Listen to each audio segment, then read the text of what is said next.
Gubernur Afrika Utara. Membawahi wilayah-wilayah ini. Sekarang jadi negara tuh. Ya, dulu wilayahnya provinsi.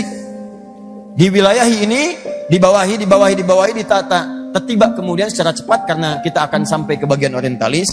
Secara cepat pada masa pemerintahan ini menjadi gubernur, tibalah utusan kemudian dari wilayah Andalusia.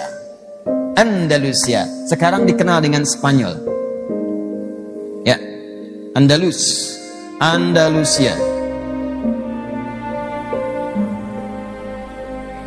Dulu orang Arab menyebutnya dengan Andalusia. Sampai sekarang di Spanyol itu masih ada wilayah Andalusia. Ya. Singkatnya, datang kemudian menghadap kepada Musa bin Nusayr meminta bantuan karena pemimpin yang memimpin di wilayah Andalus ini bersikap kejam kepada rakyat.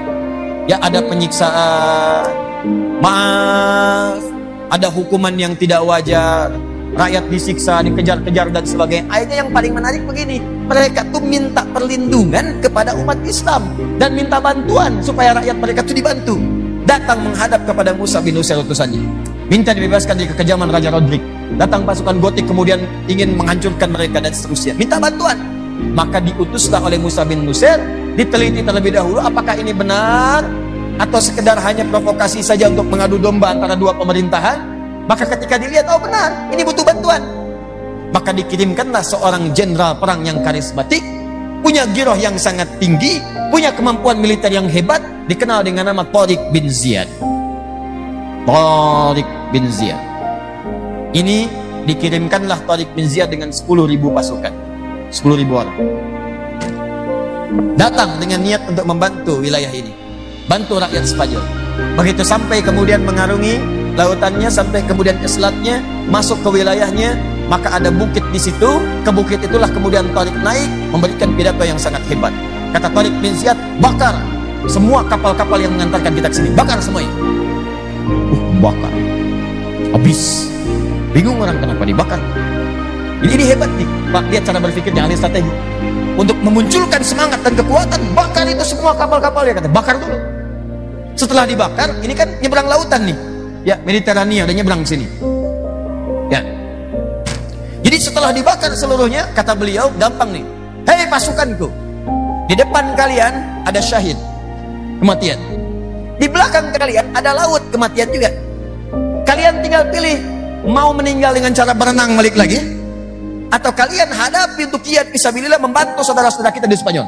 Karena Allah Subhanahu wa taala, tinggal pilih mau syahid atau mau wafat dalam keadaan berenang.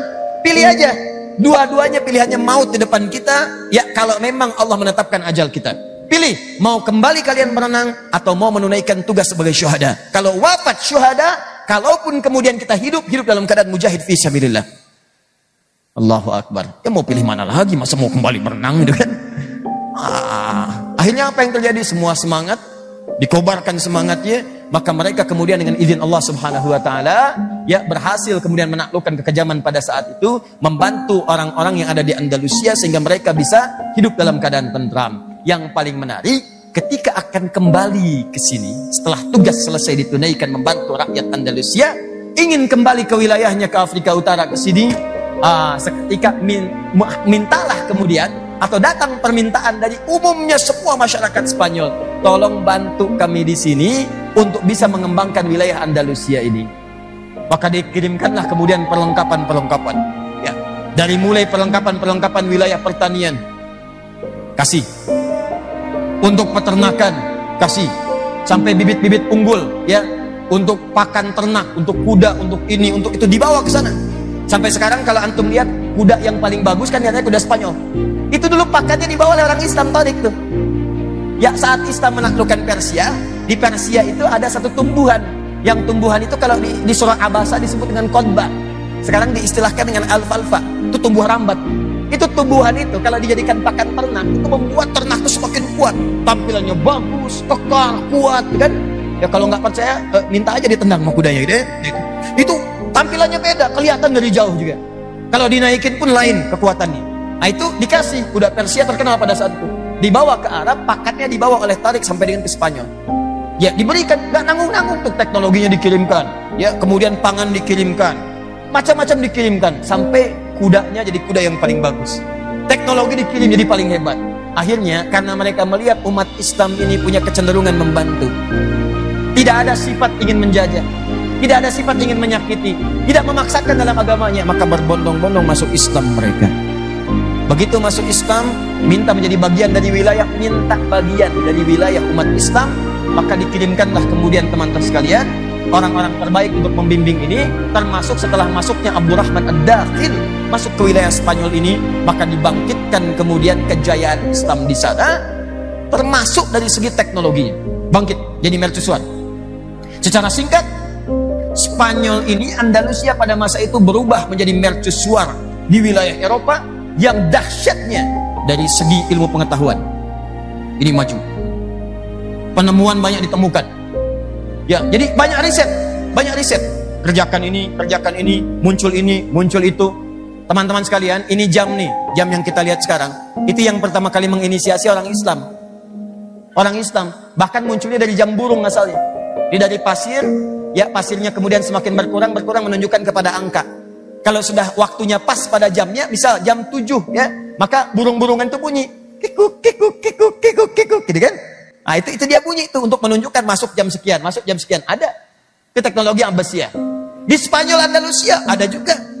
Yang pertama kali kemudian merekayasa prototipe pesawat terbang.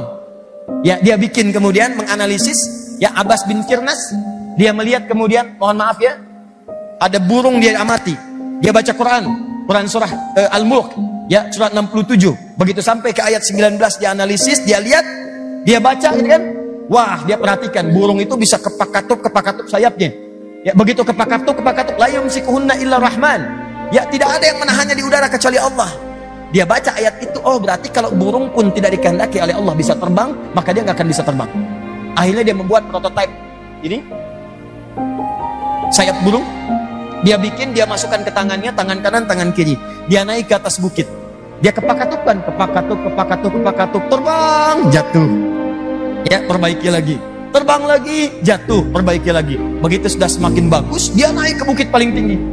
Dia lari, kepak-katupkan, terbang. Oh, berhasil. 10 meter, 20 meter, 25 meter, jatuh, meninggal. Ya. Tapi bukan sekedar wafat, dia meninggalkan sebuah karya yang nanti karya itu akan dibawa orientalis, dikembangkan di barat, ditemukan oleh Wright bersaudara, dikembangkan menjadi pesawat.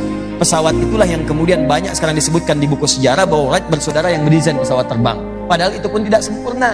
Begitu jadi kemudian, itu bagian sayapnya masih ada crack, ada retakan. Sehingga banyak ketika terbang pesawat di Eropa, meledak di udara. Meledak. Siapa yang akan memperbaikinya? Seorang anak, bukan orang Arab, bukan orang Eropa, bukan orang Amerika. Seorang anak dari Parepare, dari Nusantara, dari Indonesia, yang dilatih oleh ayah ibunya persis seperti pendidikan Imam An-Nawawi. Sehingga beliau itu tidak menyukai main, berangkat dari pintu depan, balik lewat jendela. Sama dengan An-Nawawi, dikasih kemudian kesempatan main, malah bawa buku, tertidur dengan bukunya. Anak itu kelak dikenal dengan nama Baharudin Yusuf Habibie. Yang Profesor Dr. Baharudin Yusuf Habibie. Dianalisis, ditemukan sampai keluar kemudian rumusan-rumusan yang kemudian bisa menyelesaikan masalah retakan itu. Maka beliau dikenal di Eropa dengan nama Mr. Crack. Ya, tuan retakan yang bisa menyelesaikan persoalan itu. Kita balik dulu ke sini. Nah, saya ingin tunjukkan bagaimana ini maju, Pak, Bu. Ya. Di bidang pengetahuan maju. Di bidang pertaniannya maju. Di hampir semua bidang.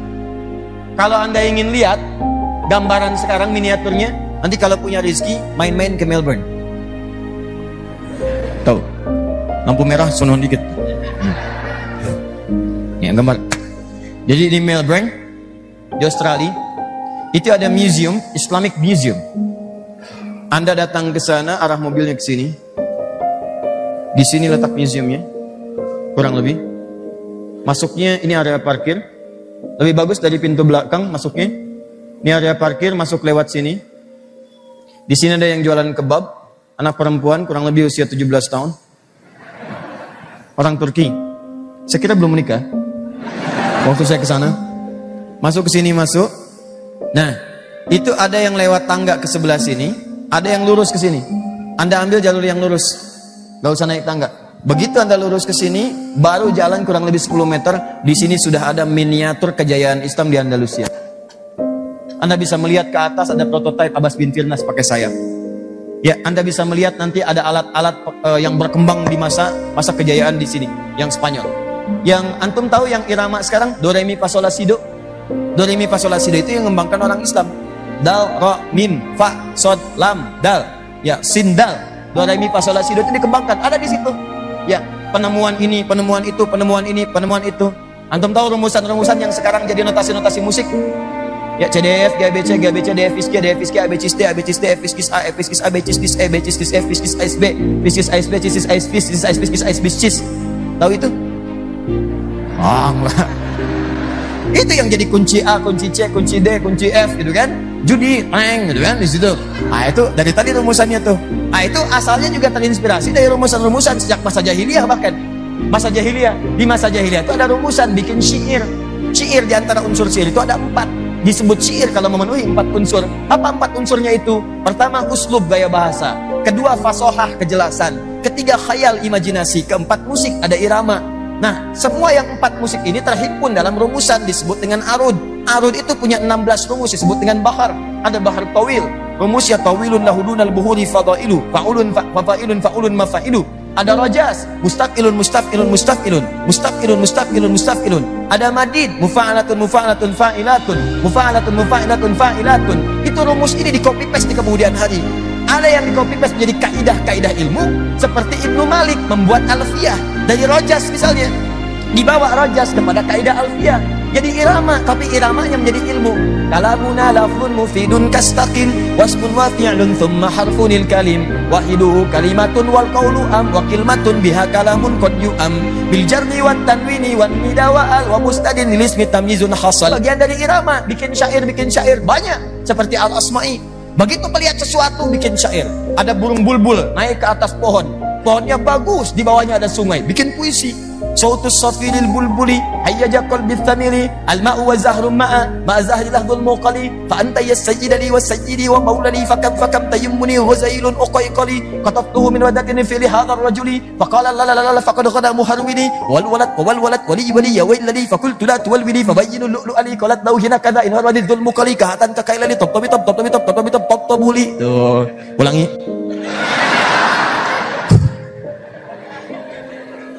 Nah, saya buka dulu dengan ini, nanti saya ingin jelaskan. Pasca ada kejadian di sini, nanti semua hasanah itu dibawa nanti kita jelaskan pelan-pelan. Sabar ya. Ini, jadi kan kalau dalam alur itu kadang naik, kadang turun, naik, turun supaya dilihat kemana arahnya. Nah, ini kalau Anda ingin lihat khazanah semua ini, main ke sini, Anda akan lihat temukan banyak sekali di sini. Ya, termasuk kitab-kitab. Dalam bentuk di sini ada CD, ada juga 3D dan seterusnya. Balik ke sini. Setelah jaya di sini maju, itu umumnya Eropa selain Spanyol itu gelap. Makanya menyebutnya orang-orang Eropa kekinian dengan Dark Age, masa kegelapan. Jadi Anda bayangkan, itu kalau pakai pakaian karung di atasnya, itu termasuk golongan punya di Eropa. Saking gelapnya, nestapa hidupnya, pakaiannya compang-camping, makanan juga banyak yang melarat dan sebagainya, gak ada kemajuan. Begitu melihat kemudian orang-orang Islam di Spanyol, kemudian tiba-tiba maju, sejahtera, hebat, punya peradaban, maka mereka berbondong-bondong untuk belajar ke sana datang. Di Portugal dikirimkan utusan ke sana. Ya, di Spanyol sendiri, ya kalangan-kalangan dari masa pada saat itu, dari gereja-gereja menginstruksikan, ayo belajar, datang. Ada yang dari Italia, ada yang dari Portugal, ada yang dari macam-macam, belajar.